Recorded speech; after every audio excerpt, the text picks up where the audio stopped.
Welcome to NerdNOut, the only podcast proven to make you feel like you just marathoned 8 hours of The Amanda Show. I am your host, Duke Savage.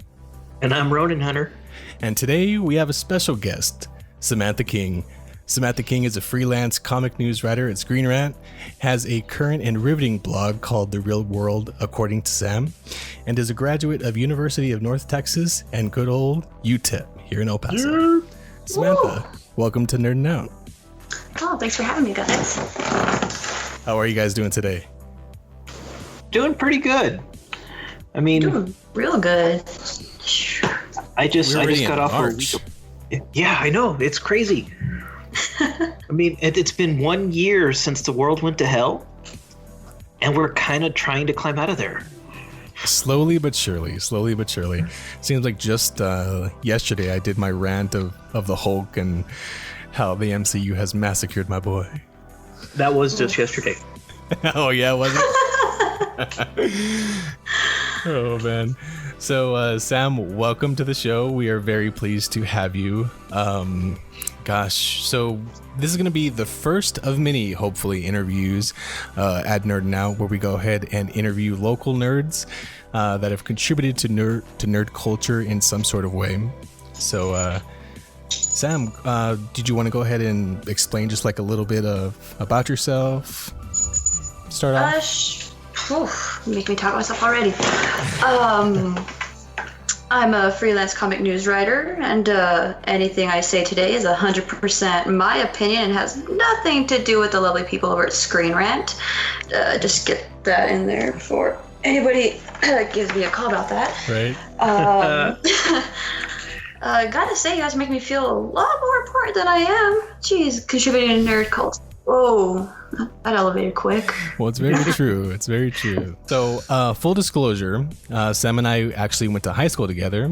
So it's very awesome to be interviewing you as a fellow producer of nerd culture and to see all the growth that you've shown through the years. It's really, really cool. And I'm very, very happy for you.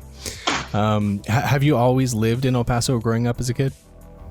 Let's see. I was born here at William Beaumont because my dad had moved here for the military. Mm-hmm. Shortly after that, I ended up going up to Colorado Springs when I was, oh my God, I can't even remember that. And then at some point we went up to upstate New York. Ooh. We were, I think that was Fort Drum, middle of nowhere. Lots of snow, the worst kind of snow, like El Paso snow has nothing. Actual snow. Like I think I was there up until maybe I was like 4, and it was like my height didn't exist past the snow. It's that bad. You know, it's the kind of place where my dad goes out and clears the driveway, and then the snowplow comes down the street and blows it all right back into the yard. But after that, we came back. So by the time I was, I think, 5, I was back in El Paso and been here ever since. Nice. Well, welcome back. Right. I know probably a few years late, but welcome back. How do you like the one Chicos? thing I always say about El Pasoans is you could have been here born here for just a second, but you're an El Pasoan for life. It seems like that, right? Absolutely. Yep. I like to keep a list of famous El Pasoans too. So, George Jefferson. He passed away here. I think that's the only one that I know myself. Well, Gene Roddenberry. Oh, I was about to throw that out there. Debbie Reynolds, Alan Tudyk. So yeah, we got a couple here. It's pretty cool. Blue Beetle. I mean, what? Huh? What? Blue Beetle. Live action movie. What? Yes, dude. I am freaking excited for that. Yes. Oh man. So I want to start off real quick about your love for hockey. In 2020, you played a major part in helping the El Paso Rhinos secure the win of the Kraft Hockeyville competition to secure $150,000 in rink upgrades. I know you helped family, friends, strangers, and anyone else that had an interest in hockey to help vote. Did you always have this passionate love for hockey? Ironically enough, no, because it should have happened and then it didn't happen and it finally did. Explain, what is that?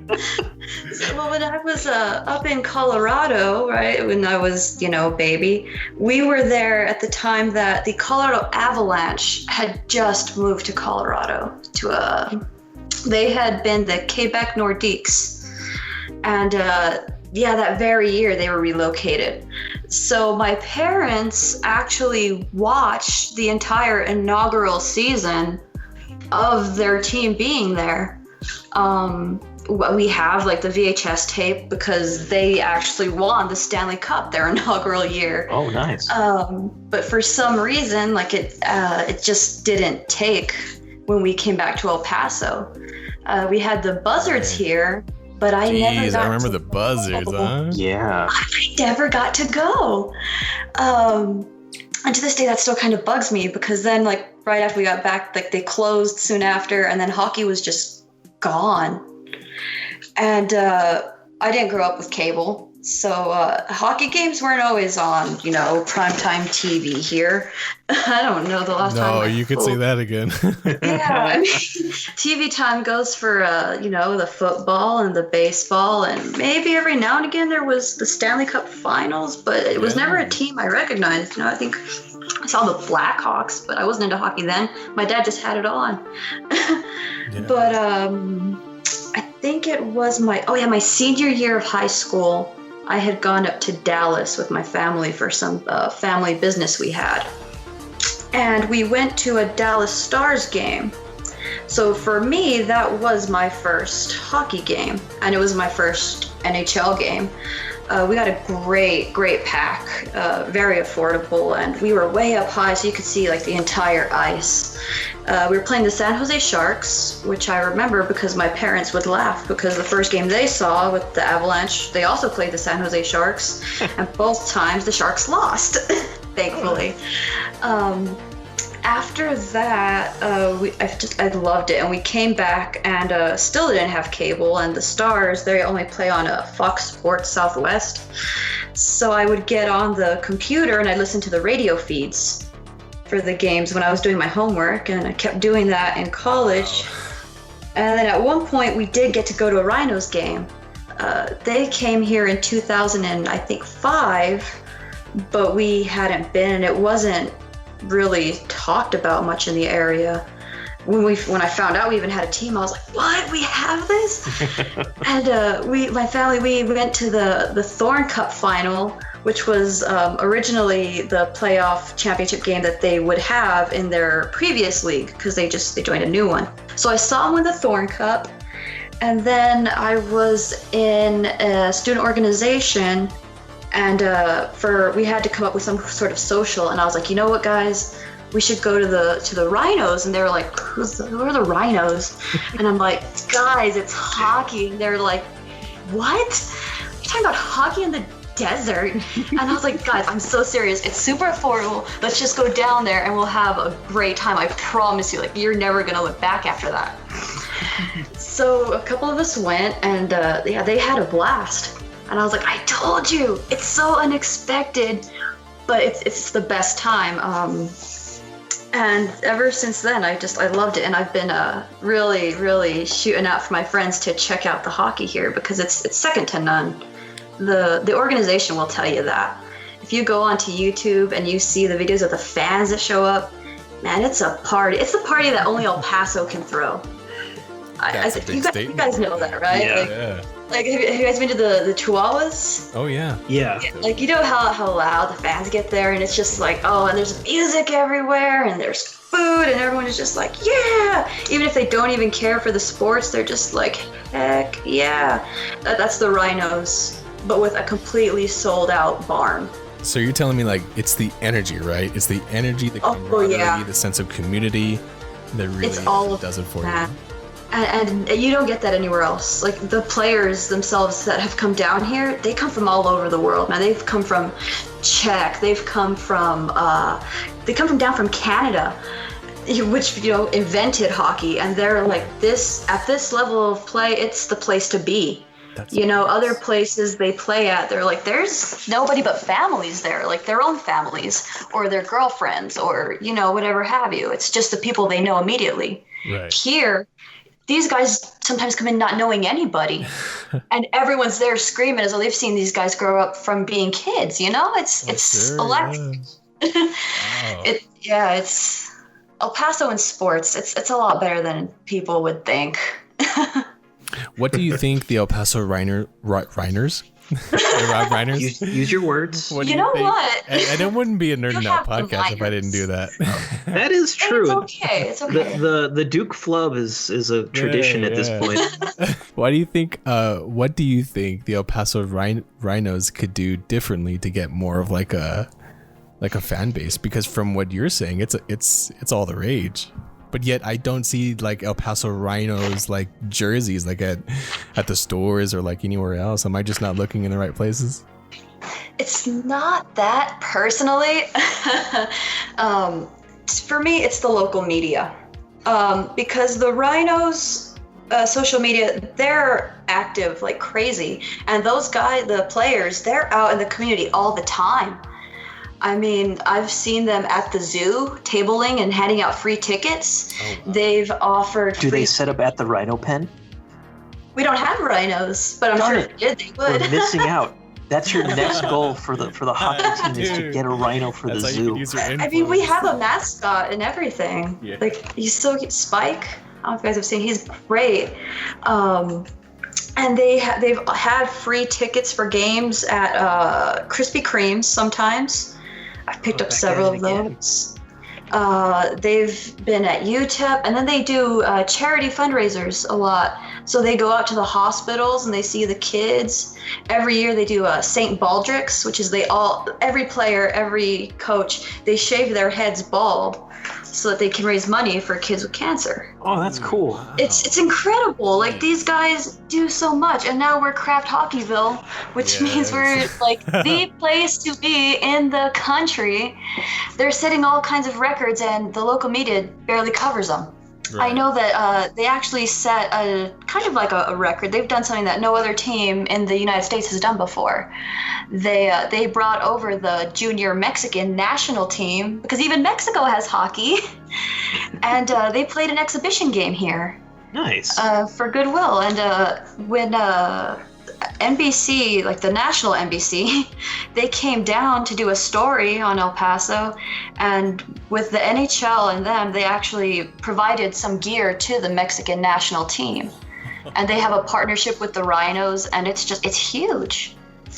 But I don't know if you guys noticed when we had the Craft Hockeyville announcement happen, it was supposed to be on, KTSM, Channel 9. Yes, I did see that. Yeah, Mm-hmm. Yeah, and I got, I will not let them live this down ever, because this is huge for El Paso. Like, when does El Paso get to be national news positively? It's apart from positively like is the key phrase UTEP, there. like Texas Western, yeah, we all know Texas Western, it's great.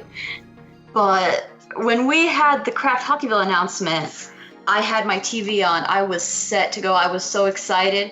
And they cut away from it to put on the Dallas Cowboys practice.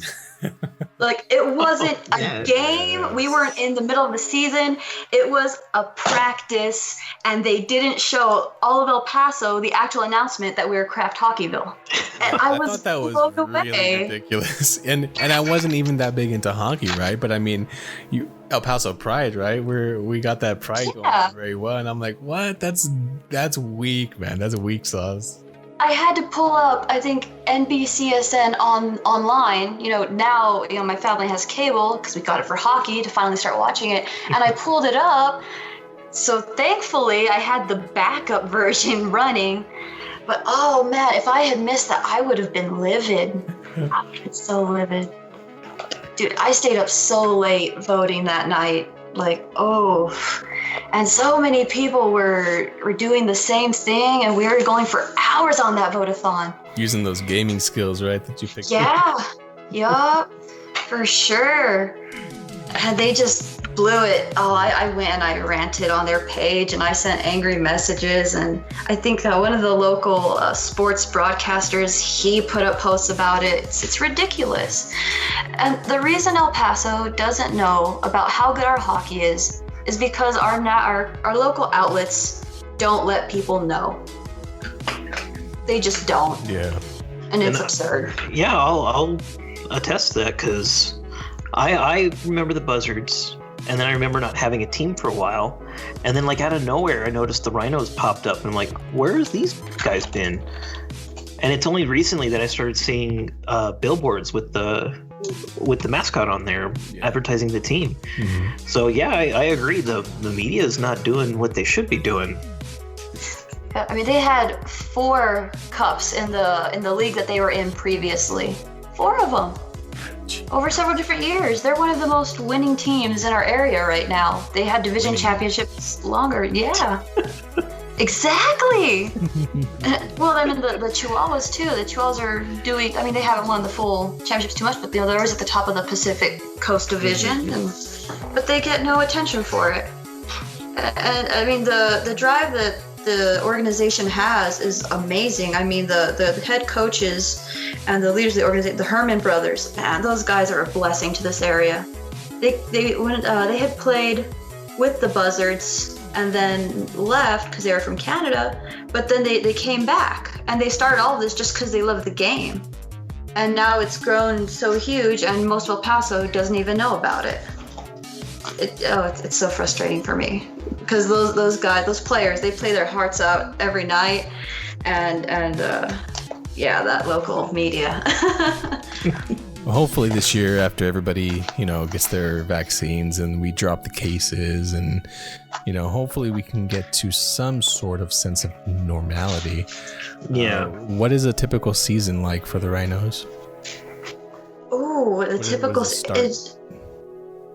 Oh, when does it start? Let's see. Hockey typically starts in the springtime.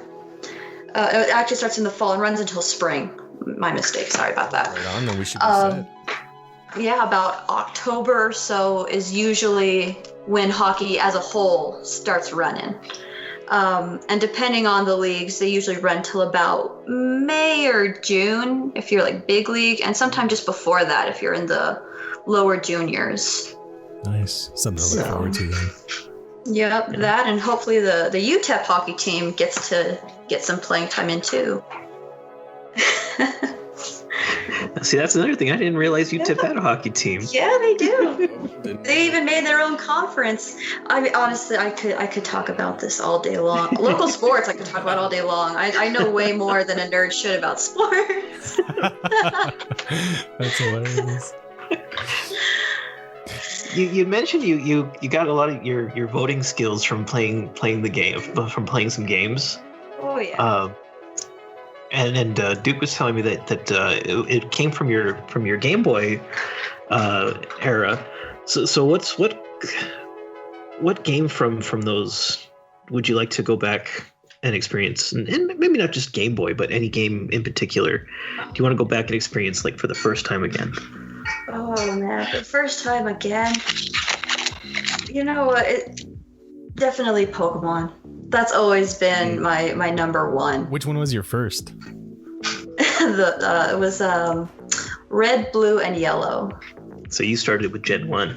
Yes, dude. OG here. Yep. So then you must have had a Game Boy Pocket then, or did you start with the Game Boy Color? No, I started on the Game Boy Color, but my parents actually had the Game Boy. The big gray. Yeah, they had that one. It's very cool. Yep. And I think I still have my brick boy. We got our own. Really? Yeah, I think it's missing the battery case, but I still have it. Jeez. All the consoles and the handhelds that we've ever had, I still own. Yeah. Same. Yep. Those things last. Oh yeah, they do. Wasn't there a video that came out like a year or two ago where this guy found like a sun-bleached, half-melted Game Boy in the desert, and it still worked? Was that here? No, no, not here.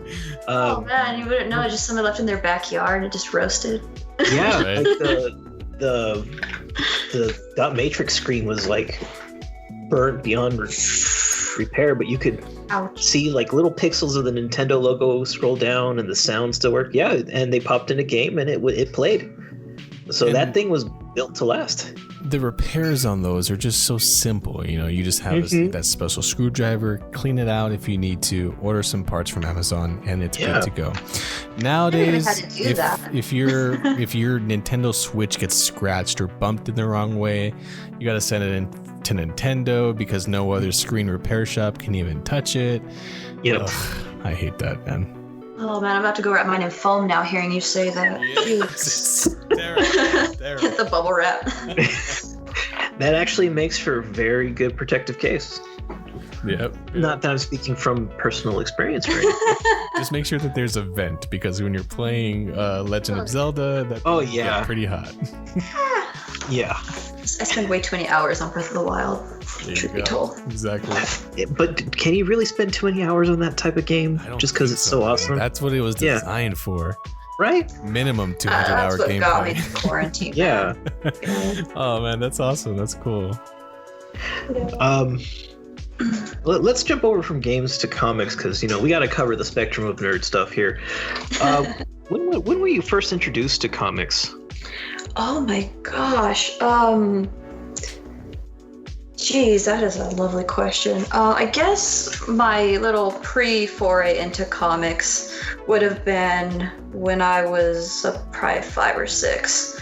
Because I'd go over to my cousin's house and my eldest cousin, he had a big figurine collection, the action figures of Spider-Man and the Ninja Turtles.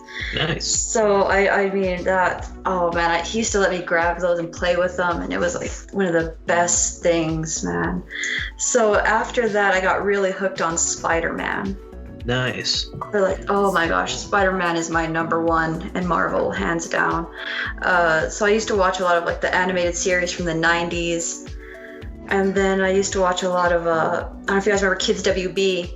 Yeah. But the Batman, Superman Adventures, dude, the animated series for both those, that's masterful. Honestly, those are really good shows that really capture the essence of Spider-Man from how he really was in the comics. Not like for like the same, but man, those are really, really good.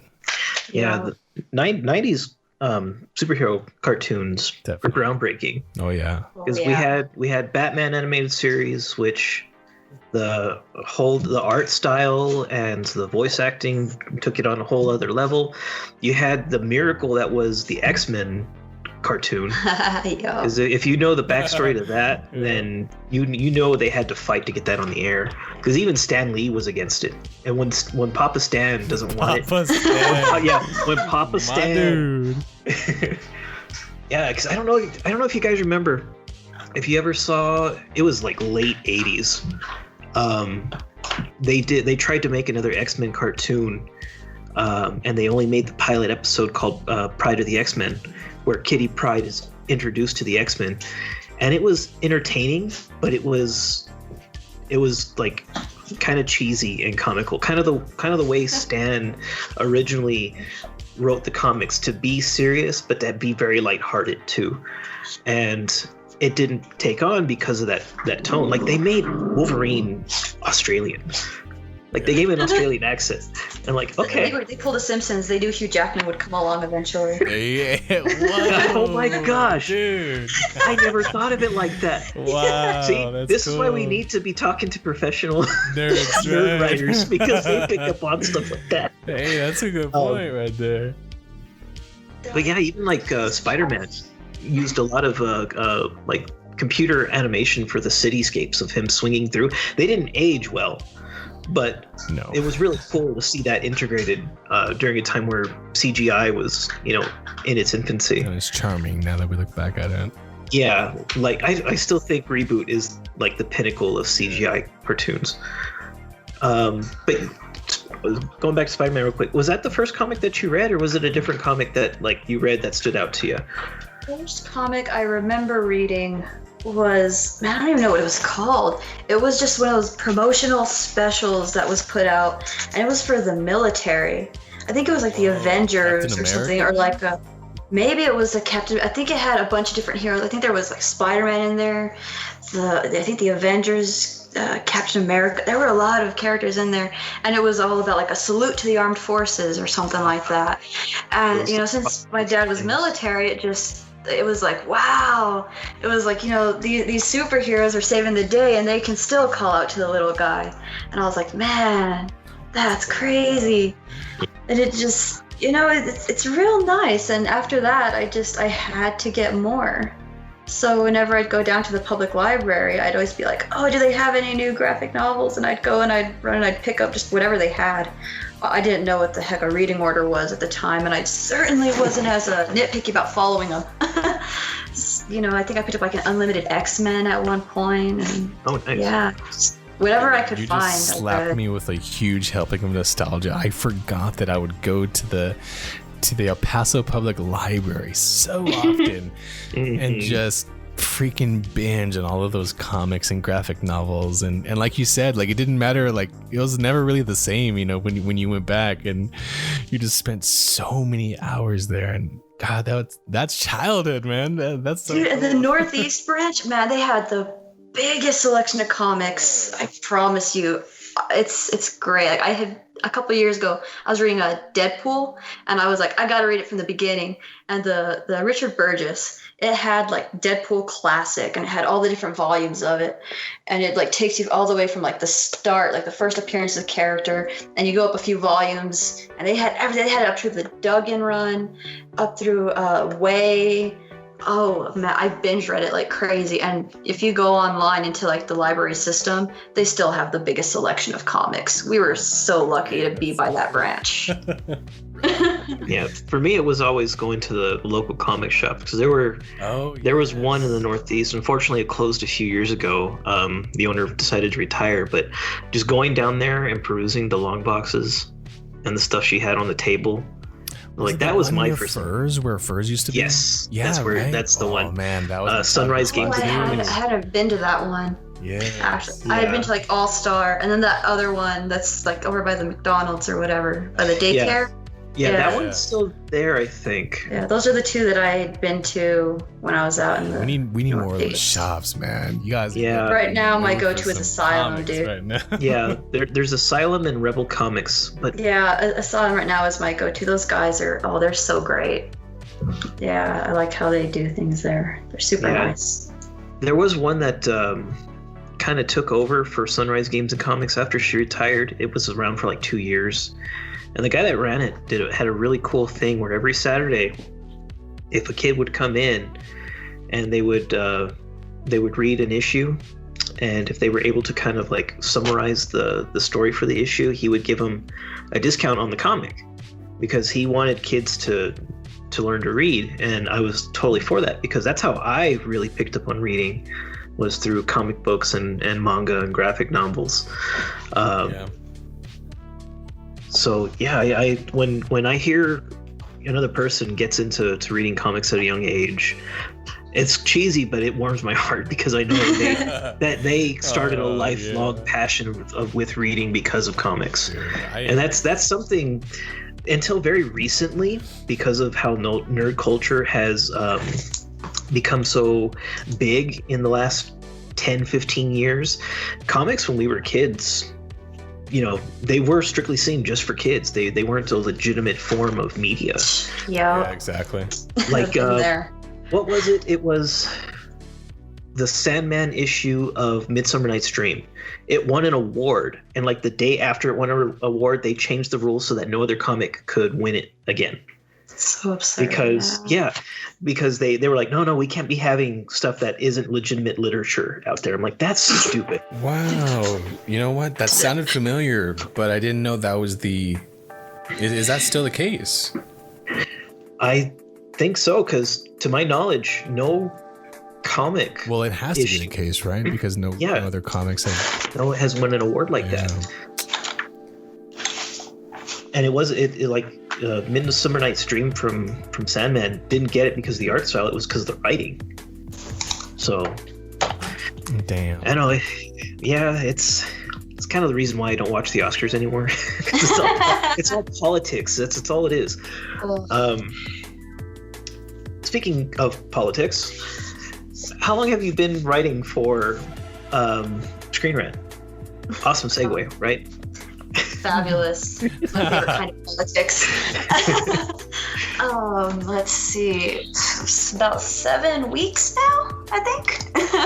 That's not bad. You have pumped some now? articles up. Yes. Man. And what's amazing is some of them are dated before 7 weeks ago, so you got to be like a Time Lord or something. I think it was January 18th. I think was my first official day. So. It's nuts. Yeah.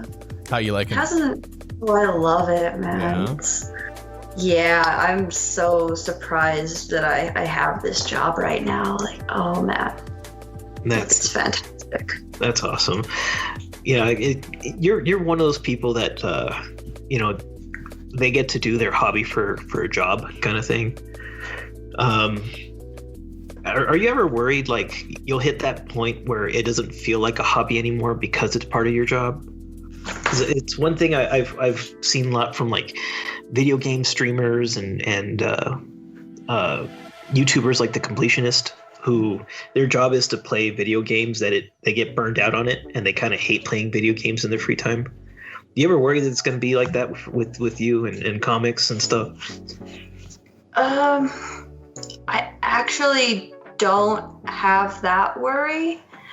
Because mainly what I like to do is I like to write and I like to read. And you can ask anyone who's known me since I was a kid.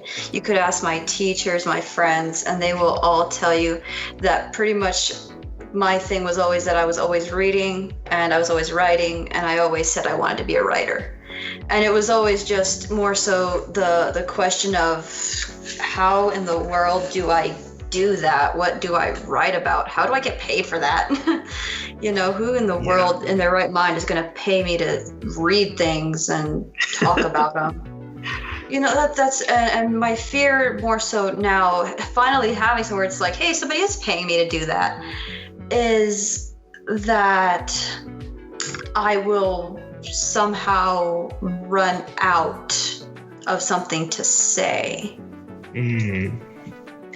But the thing that really counters that for me is realizing that for some of my articles, I talk about some older comics.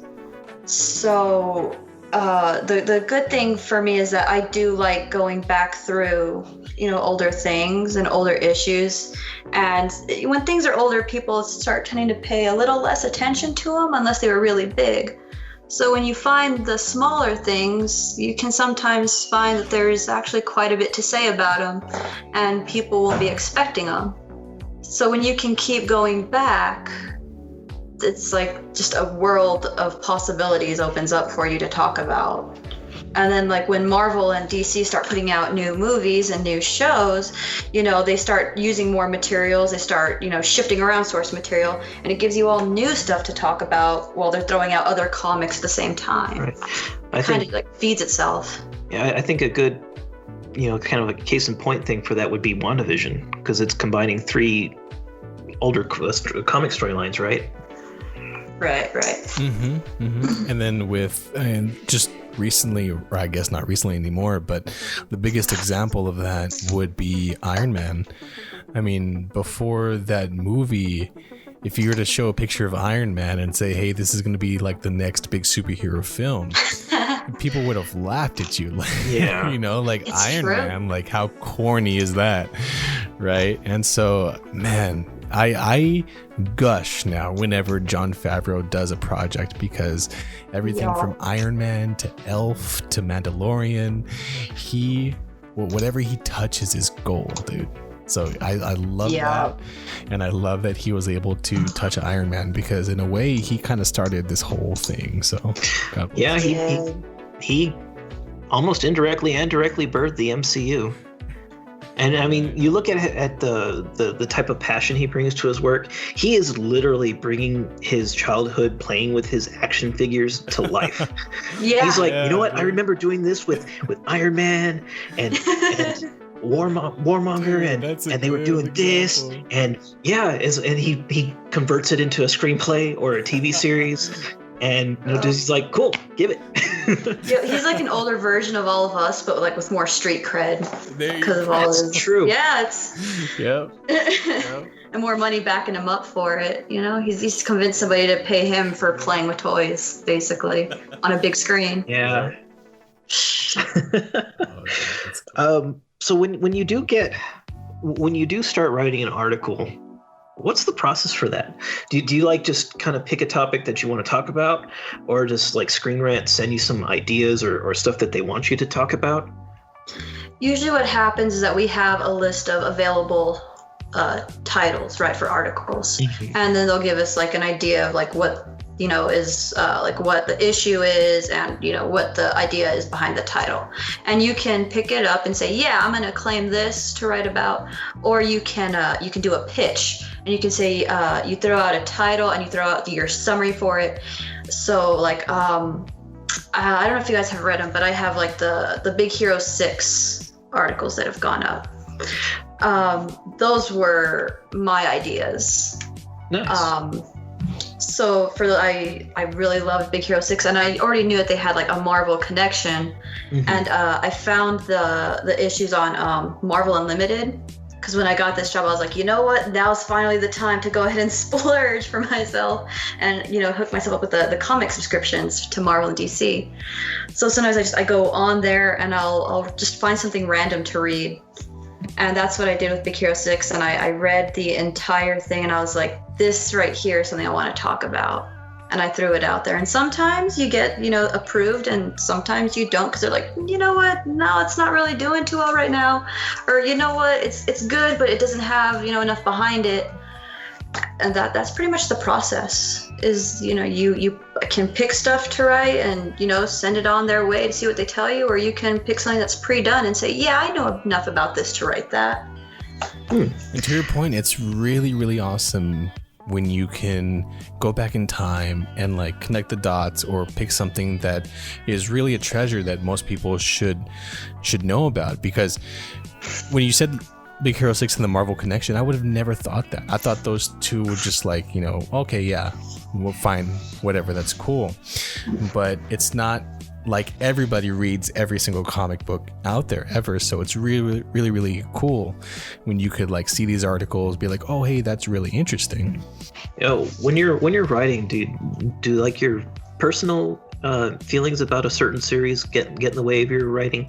Like if you kind of have to pick a topic on a series that you're not too fond of, and you really have no other choice on that, does that like make it harder for you to come up with some good writing? I don't really run into that problem because like Screen Rant doesn't say, hey, you have to write this for us this week. Like they'll throw up a list and like there's several writers on my team. Like I'm on the comics team, right? So what'll happen is somebody who wants that article can claim it and then it's off the board. Like if you don't want it, you ain't got to touch it. So that's good. So you kind of have the freedom to choose, you know, what you feel. You know, you meet your quotas for the week. And as far as, you know, a series I don't like, I actually right now don't really have a series that I'm just adamantly like, no, I can't read that. It's absurd, and I'm not. I don't. Well, that's good because that just shows that you're like open-minded and you can take with what they're throwing at you, especially with how comics go these days. They're getting like there's new series and runs that kind of reboot everything. Like I was excited when New 52 came out, and then it's like they started a new run. I'm like, when did that happen? I like New 52. Go back to that. Yeah, DC and their relaunches. That's a whole nother can of worms. And we can already smell that they're going to be doing that with the DCEU too. So I'm just. Oh yeah, they've been doing that. Infinite Frontier coming up, man. Woo! No, as a writer, that's actually something I'm really excited for. Yeah, because I lean a lot towards Marvel. You know, with the MCU being what it is, and with my first favorite hero being Spider-Man, like the only thing that I'd really, really enjoyed in DC as a kid was Batman. And that was, you know, because of the movies. I actually never saw Superman, the movies, growing up. I bought the pack within the last, like, 7 years or so, and I love it. It's the first movie. It's so good. Oh yeah, the Richard and John Donner Williams film score. is- Yeah. Yeah. I love them, but we didn't have them when I was a kid. Like, I don't know why. Like, my parents just didn't buy it. Oh, So I was always watching, the Batman movies. So for me, this whole thing with Infinite Frontier is really nice because I didn't follow continuity before this. Comics can be a bit of an expensive hobby, to keep up with continuity, and especially when they're always throwing it out the window. I mean, New 52, I read a couple titles, and I was trying to read through it a couple years ago. But like then I would start seeing complaints about how, they changed this thing and that thing, and Green Arrow and Black Canary, and it was like, what happened? Yeah. And then they started Rebirth, and I tried reading Rebirth, and then there was this whole thing, I think with Superman's, where it's like he had a kid and he was with Lois, and I was like, wait, he had a kid, and they're starting to like remember things or something like that, and I was like, wait, when did this happen? And I'm like, when they're like, yeah, we're throwing back to the old continuity and bringing stuff back, and I was like, I am so lost. I'm so lost. And now sometimes like looking at the DC articles that are available, I'm like, I can't write about that because I don't know what's going on, guys. Oh. But with Infinite Frontier, it's like they're restarting everything, but also accepting everything, which for me is exciting because it means I'll actually have a chance to know what's going on and to say everything is valid. It's not like, you don't know that Green Arrow and Black Canary were a thing and now they're suddenly back together? Well, you should have known that. It's like, well, no. That's a very You know good what? point. Like, enough with your gatekeeping. It all counts now. Thank you, DC. Everything's possible now. So, yeah, it's kind of freeing as a writer trying to break into writing more about DC. There you go. It's your clean slate. Yup.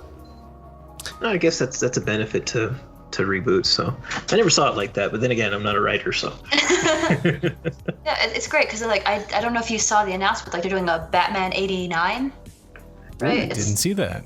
Oh, I'll have to send you one of my coworkers' articles on that. It's, oh my gosh. What they're doing is the series is going to be called Batman 89, and it basically goes back to Michael Keaton as Batman, but in comics. Ooh, nice. Oh, So- wait. Yes, I did hear this. Yeah. I'm excited. This is going to be Yeah, really cool. I'm Well, super excited. You get that art style in there, and you get to, they have. I'm so excited because that movie for me was fantastic. Well, apparently, like- we might see Michael Keaton in this new Flashpoint, so that's going to be interesting. Oh, Yeah. Flashpoint. And then there's the rumors that they're gonna do the Batman Beyond with him too, which I think is perfect because he's just right about that age. He's still very active. Yeah. And he's kind of leaned hard into that. Yeah, I'm Batman. He has, bro. He And Michael has. Keaton just has that sass, man. Yeah, and it's When he funny was because that and Birdman. I didn't get to Like- see Birdman. Oh, you got to see that He one leans because into it, it, man. yeah, if you take like Keaton is perfectly cast in that because he plays an actor trying to separate himself from his superhero role, Yeah. and that's basically what Keaton was trying to do in the '90s after he left Batman. Yeah, like and he just- typecast or Yeah, because after Batman Returns and he walked off Batman Forever after Schumacher was listed as director, he tried to go back with like Multiplicity, Jack Frost, trying to go back into the comedy that he started his career God, in. Jack Frost. That's one, huh? Yeah, but his career kind of sank, and then it wasn't until early 2010s that he kind of bounced back. And you can't get And away from it's- those bird rolls with freaking Birdman, the Vulture. they just left Yeah. him the wings on him. When he applied for Spider-Man, he was like, "Give me some wings." Yeah, and it's He, like, funny Samuel because Jackson get his way. when he was originally cast as Batman and Bruce Wayne, people were like, "This fool, he can't do that. He's a comedian. He's not gonna." And then, first Batman came out and blew everyone away, and it was like, "Yeah, this is the dark, gritty Batman we've wanted." It's And like now when you look at it, it's like dark and gritty. What, aren't you talking about Christian Bale? Oh, God. I love both. I'm not saying there's a preference, but like if you say dark and gritty for the 90s, it's like, are you sure you know the Batman you're talking about, right? Before that, we had Dark Knight Returns from Frank Miller, which was probably as dark and gritty as it could get when it came to Batman. But to make something that's marketable like Batman '89 was really awesome. So yeah, I'm excited for that because you can tell so many stories when you just open up the floodgates and say everything's possible, everything exists. Let us just tell stories. So I want to ask one more question while we're on comics, and then I'd like to move on to another topic. But you mentioned that Spider-Man was your favorite hero growing up. How are you feeling with these Spider-Man movies, how they're going, the rumors that are coming out with the whole multiverse? What are your thoughts on this? I would really like to dig in and know your thoughts. All right. Oh, that's so much fun. This is actually a conversation I love having with people, with my friends and everything. I was a huge fan of Spider-Man 1 and 2 back in the early 2000s. As a kid, you don't pay attention to much more than, hey, that looks cool and this sounds awesome. Like Spider-Man is the bomb. That is true. I still blast the soundtrack for those first two movies. Like they are so good. Oh, dude. And then, Amazing Spider-Man came along because we're going to just kind of gloss over Spider-Man 3. No, in all seriousness, Spider-Man 3, What was the Spider-Man 3? What? I'm supposed to forget about that. Emo Spider-Man say what? I appreciated what 3 was going for and its different pieces. It just got way too convoluted. It's a tragedy because it wasn't even Sam Raimi's fault. No, they bit off so much more than the movie needed. Yeah, it was the studio trying to make money, and that's all it was. Do the symbiote, do Venom, and maybe do one other villain, maybe do Harry as the Green Goblin, I guess, and leave it at that. Like, you don't need Sandman. Like, keep it centralized and, you gotta cut out something. I felt the Sandman. All 3 is just. Oof. So I felt the Sandman on his own would have been perfect. Yeah, it would work too. Because they made him so interesting in that movie. Yeah. He had a backstory. He had a character arc. But they threw in the symbiote. They threw in the Harry Goblin.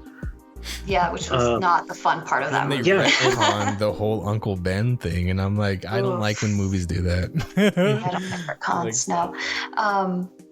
So that one was a pass for me, just because I appreciate some of the attempts there, and like the grains of storytelling and parts are good, but collectively everything together, it doesn't mesh well. Yeah. No, thank you. You did too much. Amazing Spider-Man. It's good, but I have personal gripes with it. Namely being the Lizard. Truth be told. The Lizard is actually my favorite Spider-Man villain, and I think my favorite Marvel villain, period. Like, there was just something about him. Statement. Yeah, that's something you don't hear too often, because the Lizard is kind of lower on the rung. It's usually Venom, Mysterio, the Sinister Six. Oh, yeah. The Lizard's not usually on there, but Venom for me is a nice second for me. But the Lizard, and I think part of it is just like I have like this fascination with like creatures that can like kill you and maim you, which sounds really weird in that framework. But like. Watch out for Captain Kangaroo. Woo! My favorite movie growing up was Jurassic Park. I used to watch it like seriously as like a bedtime story. I'd fall asleep watching it and it wouldn't faze me in the least. I started watching a lot of shark movies in the last 10 years, like Jaws. I love Jaws. And at one point I watched Tremors. Oh man. Tremors is great, and so dinosaurs and reptiles were just really cool to me as a kid. So seeing the lizard in the 90s animated series was just, he looked so cool. And it was like, whoa, he's a lizard, but he's a person. And it's like, dang, he was basically to me like a walking dinosaur in a way. Right. Yeah, that's kind of how they made him, yeah. Yeah, and so his visual always stuck with me. And like there was this comic I read, and I reviewed it on the blog you mentioned a long time ago. And the cover art, it's one of my favorite cover arts. It's like Lizard No Turning Back, I think. And it's like the lizard, he's like on the main front, and he's holding Spider-Man, and like Spider-Man is just he's so beat up, and it looks so raw and like violent, and I love that cover. So when I saw when they released the pictures for the Lizard for the Amazing Spider-Man, it broke my heart, honestly. I can't get past it. To this day, I can't. It was so visually unappealing for me. He doesn't even look nearly as fearsome as he does in the comics. Right. I think that's my first real superhero movie letdown. Sure. But I did enjoy the movies, and then the second one was pretty good. I thought it was interesting that they were going for one of the big comic arcs from back in the day with Gwen Stacy. Yeah. I thought that was fun. Right into that one. But I gotta say that I'm really loving what Holland's doing with the new Spider-Man movies, because and this is how I always break it down for my friends. Tobey Maguire, he made a really good Peter Parker, right? He had a lot of the emotional draw that really gets to like, this is an actual dude with actual problems in his daily life, and he just comes off as kind of awkward. Right. Yeah, he hunches. Yeah. And in a lot of the comics, Peter was really awkward. Yeah. He's not the guy that everyone wants to hang out with at the party. They invite him, they poke at him, and he's always got his glasses on, and they're just like, who the heck is this dude? And I thought he did a fair job as Spider-Man, but he lacked a lot of the wit that defined Spider-Man in the comics. I totally agree. He's always throwing out the banter and the one-liners and the really bad puns that I love, and he didn't really have that angle. What do you mean? He said, keep your change in the bank. That was that one. Keep your change. Okay. So awkward. They kind of like forced that in there. And beyond that, it's like he didn't really have that to me. And then Andrew Garfield, he was to me really good as the witty Spider-Man with the banter, but I wasn't really feeling the awkward as Peter Parker. He was way too cool and handsome. He was really cool, and like he's always smirking and smiling and just being like a dork, and you're like, no, like you look like too much of a lovable dork that you're delivering this. Exactly. You're too endearing. Just no, you're supposed to be like, oh, dude, I feel for you, but that's not how you do that. That's he needed a bit more cringe as Peter Parker. Yeah, just a little bit. Like he doesn't need to be like. I don't know about y'all, man, but I cringed during that movie. The love scenes between, because they were dating in real life, so like the love scenes between them, I was like, dude, barf, stop this right now. But then when with Tom Holland, it's like he plays awkward decently well. If like you feel like that the Peter Parker thing, he has his struggles. Like he doesn't always feel like he's cool. Like when Flash is making fun of him, and he's good with his buddy building Legos instead of going out and making jokes with everybody. And in the Spidey suit, he's still cracking jokes. Yeah, and it lands for me. I think he's the best of both worlds. Yes, I think all the actors have done good in some capacity, but I think he finally brought the whole package of what Spider-Man is. Holland has brought a good balance between them. And Duke, I've told you this several times before, exactly what she said. Toby was a great Peter. Andrew was a great Spidey. Holland is just perfect. Yeah. Yep. Who do you think nailed the Spidey sense translation into the movies best? That one's a good question. I don't even.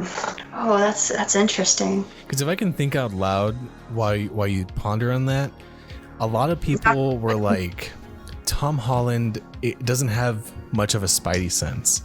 And I can kind of see that because it's mostly just him announcing something before something happens, like in Civil War, right? He knew that Ant-Man was on the shield, but you didn't hear like that eerie violin screech, like, you know, in the Sam Raimi movies, right? Yeah. And when I think a lot of people complained because what was it? The one where he went to Endgame, was it, or Infinity War? I think it was Infinity War, where they go into space and stuff. I think it's Infinity. Yeah. Where like you see like the hair is on his arm, and then like that's supposedly like the Spidey sense now. It's like I feel like they're still trying to play with it right now with Tom Holland. Yeah, when I think about, I honestly can't even remember Andrew Garfield's Spidey sense. I can't. That's true. In my head, I'm trying to. I don't watch it that often, truth be told. So like, I'm the worst person to ask for that particular scenario. But you know, I can't think of anything. I do recall how Peter's hairs stand up in the new Spider-Man movies. Yeah, and he quickly pats it down. Yeah, that was in a trailer, I think. Yeah. But I think that my favorite, and you know, the one that immediately always comes to my mind is when, in the old ones, in the Sam Raimi films, when Peter's standing in the hallway and he just has that flash where he just pauses and then he does that backflip to avoid flash. Oh, yeah, that was visually very pleasing because it slowed everything down. It showed that he was, you know, spatially aware of what was going on. Yeah, and he saw the punch coming, which is what made him dodge. So I think visually that captured what the spider sense kind of feels like. Mm-hmm. That's what stands out the most. It's kind of like a dumbing down. It's kind of like, you know. Yeah, a lot of people can misinterpret that because one of my friends in high school said, "Oh yeah, Spidey sense slows down time." I was like, "No, it doesn't." No. His reflexes are so fast. This back in 2001, I thought the same thing, dude. I wasn't reading comics when I was like 8. I was reading more like Dragon Ball Z, manga, Shonen Jump things. So when I saw the movie, I was like, oh, cool. Like, you know, he's just really fast. But like not knowing that like 10 minutes earlier, he was like sort of like a Spidey sense. Oh, like he literally told you in the movie what it was. I like that particular one, and it stands out because it's like it lets the audience know how it's working for him, even though he's just how faster. He views it, right? Yeah, it's like it slows for him, and then it goes in real time because that's how we're supposed to see it. Right. So even though it is like a dumbed down, slowing down of it, like it captures the most of like how it's actually functioning for us to understand it. Now, this brings up something very interesting that I just thought of. What if they tried to incorporate how the Spidey sense was handled in the cartoon series, where when it triggered, like everything but Spidey kind of like inverted in colors? Oh. What would you think of that if they did that in the Tom Holland films or the upcoming MCU films when they started introducing more spider people? I feel like I'd want to see a promo of it, you know, to see how it would actually look, because it's like I think it could work, but there's also a chance that depending on how they do it, it could end up looking real cheesy. Yeah, like I love so much how the Into the Spider-Verse did it. Oh yes, I would not change that movie is beautiful. But I would love for like, because it's real life, obviously, like how are you gonna do all that color and splash and I would just add like the little wavy lines. Just take something, just take a little strand of that magic and work with it. Maybe not the entire thing, but they had something there with that. Yeah, maybe they can do like something subtle, like when he senses danger coming off from his right, which would be like the left side of the screen. They can slightly distort how the camera, like when you see heat waves, they can kind of do something like that subtly. Yeah. I don't know. That could work, yeah. This is or make maybe him like be the blur only thing in focus. Everything, but yeah, maybe just like blur the surroundings, and it's like you can tell he has like this hyper awareness of something. I think that's it. I think that would be good, actually. Yeah. I think it would keep it from being cheesy, because like the other thing I've seen is like the little lines that pop up above his head, or like the little like the little cartoony Spidey head. But like I think that's like the best translation of that. Like just sharpen him, fade everything else. He's getting a phone call from Professor X. You know, those just like audible sound effect. Oh man, I love it. All right, so we are closing in on. Oh, actually, we are at a perfect hour. So let's just go ahead and jump into the speed round. DC or Marvel? Everything rides on this. Your paycheck rides on this. The so paycheck that we will never send you rides on this. I was so looking forward to that. I should have made you put it in writing. Marvel. Android or iPhone? Neither. I don't have a phone. Oh, wow. Ooh, Sorry. really? Well, checkmate on that one. Favorite female superhero? Oh. Right now, Spider-Gwen. Nice. Favorite male superhero? Do you still want to stick with? I'm sticking with Spidey. Okay. Favorite Batman? My favorite Batman. Ooh. Kevin Conroy, animated series, all the way. Yes. That's how I'm running. As soon as you said that, I'm like, you know what? There's no other correct answer. Yeah, you are right. There isn't. You know what? For Joker, yes. I'm gonna stop you real quick. Mark Hamill, definitive Joker every time. Yep. Yes, I agree. Well, you got those Every two time. absolutely correct. And last one, can Magneto lift Thor's hammer? Oh. Nah. I'm not going to challenge you on that. All right. Oh, man. That was a great episode, Sam. Thank you so much for... What's your perfect Sunday?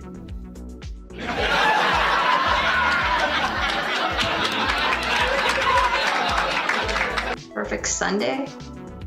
I'm sorry, it was a joke question. It's supposed to be a Hot Fuzz reference. And you didn't get it. I'll add You know it what? some. This I'll add episode it is some. over. We'll be doing this kind of episode Interviews again on a Sunday. gone. Walk on. Just storm off the scene. They'll be doing this again on a Sunday. Oh, that's awesome. I love it. Awesome. There's nothing better than getting together with other nerds and geeks and just talking nerd and geek. Sounds fun, man. I would love that, man. Like when I used to do a previous podcast, we would like meet up like at UTEP and just be in the library in one of those, studying little rooms. And it meant like this year or this past year, we couldn't even do this show in person. It's kind of whack. So I cannot wait for that day to come. We can go into like a Peter Piper or an actual comic book shop, Robo Gato maybe. Yeah. Something for the future. Yeah, because I've wanted to do a live show with us for quite a while now. Yeah, exactly. Well, in time. Sam, did you want to go ahead and give all of your social media plugs so that everybody can know where they can find you? Oh my goodness. You can find me at Screen Rant. I'm Samantha King. You can click on any article with my name on it and follow down at the bottom.